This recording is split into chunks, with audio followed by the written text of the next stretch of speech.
Salut tout le monde, c'est Jérémy. Il y a 2 semaines, j'ai eu l'occasion d'aller à la boutique Huawei de Paris pour participer à l'Odyssée de l'innovation et découvrir certains de leurs derniers produits. Et je ne suis pas reparti les mains vides car la marque m'a gentiment prêté leur dernière smartwatch et modèle le plus haut de gamme, la Huawei Watch Ultimate. Et je dois dire que ça n'a pas été facile de la renvoyer car elle est vraiment belle. Comme vous allez le voir, on a l'impression d'avoir une montre classique de luxe et ça commence déjà à l'unboxing. Celle-ci arrive dans un grand boîtier noir comme on pourrait en avoir avec une montre classique et dès qu'on l'ouvre on tombe sur la montre et un joli design à l'intérieur. Avec ça on a plusieurs accessoires, un chargeur aimanté, des pièces supplémentaires pour élargir le bracelet en titane, mais aussi un bracelet supplémentaire en silicone si vous souhaitez quelque chose de plus léger. Dans mon cas je ne l'ai pas essayé, celui en métal lui allant très bien. Comme vous le voyez, niveau design, on est vraiment proche de l'aspect d'une montre classique. Si on garde l'écran allumé, on pourrait s'y tromper, et d'ailleurs elle supporte l'Always On Display si on le souhaite. Celle-ci utilise d'ailleurs des matériaux qu'on retrouve dans des montres de luxe avec du zirconium pour le corps, du verre saphir pour protéger l'écran, de la céramique, et elle est disponible en 2 couleurs, celle que j'ai qui est proche des montres de plongée et une seconde en version noire.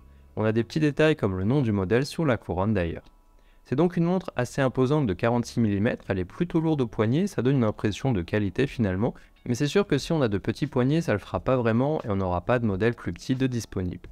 Elle a 3 boutons en tout, 2 sur le côté droit avec une couronne qui tourne et 1 sur le côté gauche. Celle en bas à droite permet d'accéder rapidement à certains menus, par exemple les sports et ça peut être personnalisé, celle du haut de naviguer dans les menus et les applications, et celle à gauche permet de lancer le mode exploration.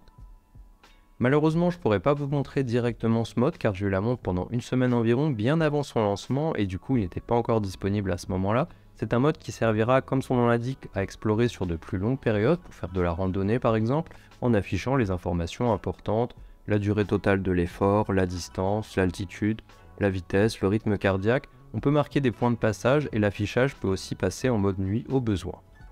Et pour voir ces informations, l'écran AMOLED LTPO de 1,5 pouce aura largement assez de surface, il est facilement lisible en extérieur avec ses 1000 nits et on peut utiliser le mode Always On pour afficher l'heure constamment et comme dit avant, il est protégé par un verre saphir. La montre utilise le système HarmonyOS et reste simple à utiliser, on peut glisser du haut vers le bas pour avoir les paramètres de base, activer la lampe torche, mettre un mode en place et dans l'autre sens on affichera les notifications. Si on glisse vers la droite, on affiche directement des widgets comme la météo, les lectures de musique, et dans l'autre sens des widgets personnalisables pour voir le nombre de pas, les phases de la lune, le nombre d'heures dormies par exemple. Pour les autres applications, on retrouve des options classiques sur une smartwatch comme le nombre de pas marchés dans la journée, des alarmes, des notifications, le chronomètre, la boussole, ce genre de choses. On a par contre des choses qui sortent de l'ordinaire comme par exemple la possibilité de mettre de la musique sur la montre et de l'écouter via les haut-parleurs de celle-ci. On peut avoir une prise de la température de la peau, faire un ECG en mettant le doigt sur l'électrode qui se trouve sur le bouton du bas au moment de l'enregistrement. On peut aussi mesurer sa tension artérielle et l'élasticité de celle-ci. Et on a aussi des trucs en moins comme pour les notifications, on voit que les premières lignes mais on ne peut pas lire tout le message ou y répondre directement. On n'a pas la possibilité d'avoir un retour vidéo de l'application photo, ce qui peut être pratique pour se cadrer. On peut appeler depuis la montre mais il faut d'abord rajouter des contacts favoris dans l'appli santé qui sert à gérer la montre et on n'a pas directement accès à tous les contacts et on ne peut pas rajouter beaucoup d'applications, par exemple pour la musique. Il faut envoyer les chansons manuellement sur la montre, on n'a pas la possibilité d'utiliser via Spotify ou Deezer.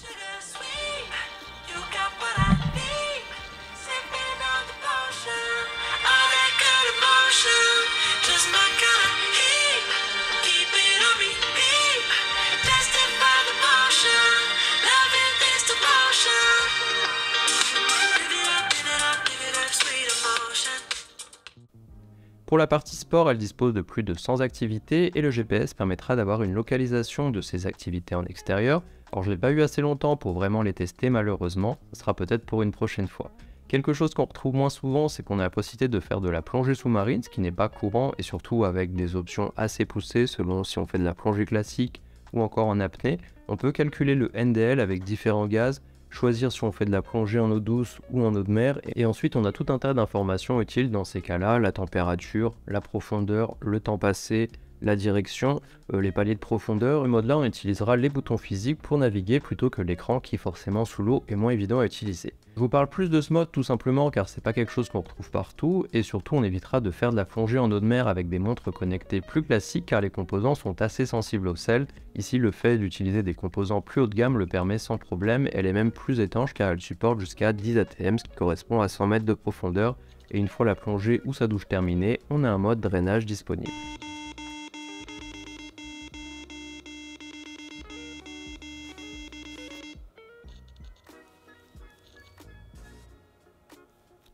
Personnellement, je fais pas de plongée, donc je pourrais pas le tester moi-même, mais ça semble assez complet. Si on passe à l'application santé, celle qui permet de gérer la montre, celle-ci est compatible iOS et Android et permettra d'envoyer les données sur Komoot, Adidas Run ou encore Strava. Je vous montre ce que ça donne directement. À l'ouverture, on retrouve les infos principales, le nombre de pas, de calories, la distance parcourue. On peut accéder aux options qu'on utilise souvent, mais aussi rajouter des cadrans supplémentaires à la montre. Il y en a tout un tas sur le store Huawei avec différents thèmes.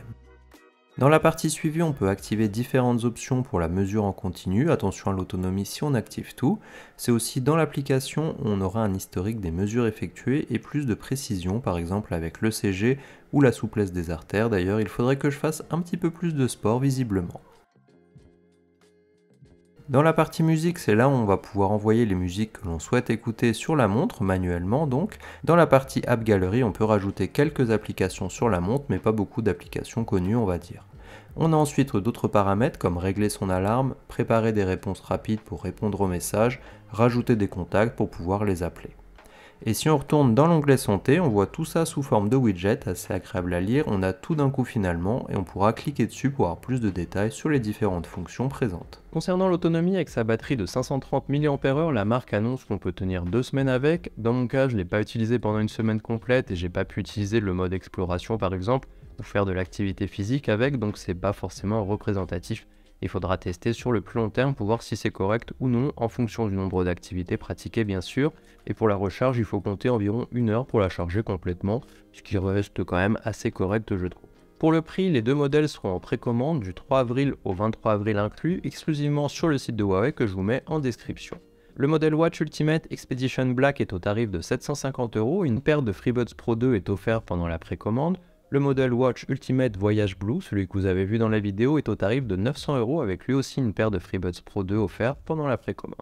Pour terminer, c'est une montre vraiment belle, on pourra l'utiliser certes pour tout ce qui est fonction sportive, exploration, plongée, mais aussi au quotidien et même pour des occasions particulières où on est bien habillé car on n'a pas cet aspect smartwatch qui forcément rend moins bien avec un costume par exemple. Le prix est certes plus élevé que ce qu'on a l'habitude de voir pour une smartwatch classique, mais on est sur quelque chose de plus luxueux que ça par rapport aux composants utilisés et aux fonctions proposées. Maintenant, j'ai utilisé une version qui n'était pas complètement finalisée, j'espère que par la suite on pourra par exemple voir entièrement les notifications et y répondre en partie, appeler ses contacts sans les rajouter manuellement, ou encore contrôler son application photo en ayant un retour, des choses qu'on peut attendre à ce niveau de prix.